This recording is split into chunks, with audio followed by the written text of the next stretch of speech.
ask me, I know my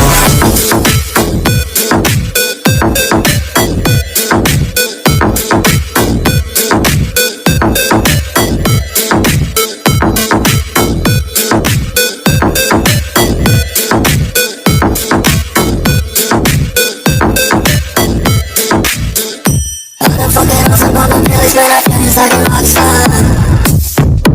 All my brothers got that gas and they always be smoking like a